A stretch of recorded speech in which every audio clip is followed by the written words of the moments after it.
गुलाब का घमंड। बसंत ऋतु में जंगल के बीचों बीच लगा गुलाब का पौधा अपने फूलों की सुंदरता पर इठला रहा था। पास ही लगे चीड़ के कुछ पेड़ आपस में बातें कर रहे थे। एक चीड़ के पेड़ ने गुलाब को देखकर कहा, गुलाब के फूल कितने सुंदर होते हैं। मुझे अफसोस है कि मैं इसके जैसा सुंदर नहीं हूँ। मित्र, उदास होने की आवश्यकता नहीं है। हर किसी के पास सब कुछ तो नहीं हो सकता।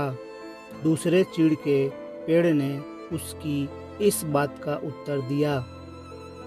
गुलाब ने उसकी बातें सुन ली और उसे अपनी सुंदरता पर और गुमान हो गया। वह बोला, इस जंगल में सबसे सुंदर मैं ही हूँ। तभी सूरजमुखी के फूल ने उसकी इस बात पर आपत्ति जताते हुए कहा, तुम ऐसा कैसे कह सकते हो? इस जंगल में बहुत सारे सुंदर फूल हैं और तुम बस उनमें से एक हो। लेकिन सब मुझे देखकर ही तारीफ करते हैं। गुलाब ने इतराते हुए कहा, देखो इस नागफनी के पौधे को, ये कितना बदसूरत है। इस पर तो कांटे ही कांटे हैं, कोई इसकी तारीफ नहीं करता। ये तुम किस तरह की बात कर रहे हो? अब की बार चीड़ का पेड़ बोला, तुम में भी तो कांटे हैं, लेकिन फिर भी तुम सुंदर हो। गुलाब को इस बात पर गुस्सा आ गया। तुम्हें तो सुंदरता का मतलब ही नहीं पता। तुम इस तरह मेरे कांटों और उस नागफनी के कांटों की तुलना नहीं कर सकते। हम में बहुत फर्क है।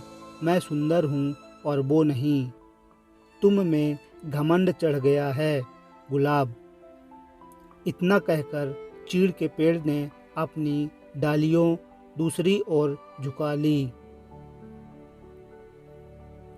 इन सब के बीच नागफनी का पौधा चुपचाप रहा, लेकिन गुलाब ने गुस्से में अपनी जड़ें नागफनी के पौधे से दूर हटाने की कोशिश की।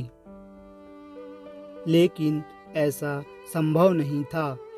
कुछ देर प्रयास करने के बाद गुलाब ने चिढ़कर नागफनी के पौधे से कहा, तुम एक निरर्थक पौधे हो। तुम में ना सुंदरता है, ना ही तुम किसी काम के हो। मुझे दुख है कि मुझे तुम्हारे पास रहना पड़ रहा है। गुलाब की बात सुनकर नागफनी को दुख हुआ और वह बोला, भगवान ने किसी को भी निरर्थक जीवन नहीं दिया है। गुलाब ने उसकी बात अनसुनी कर दी।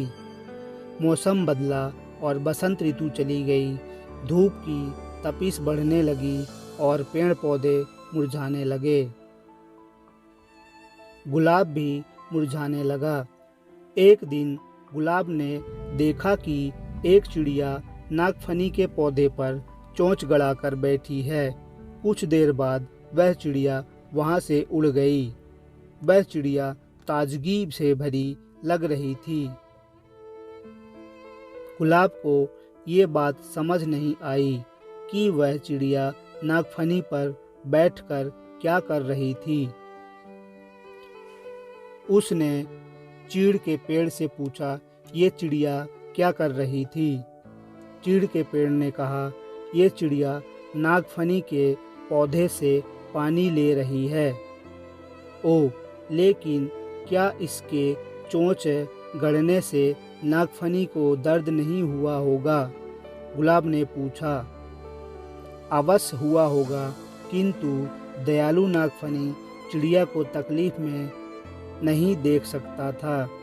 चीड़ के पेड़ ने उत्तर दिया, ओह, तो इस गर्मी में नागफनी के पास पानी है, मैं तो पानी के बिना सूख रहा हूँ। गुलाब उदास हो गया।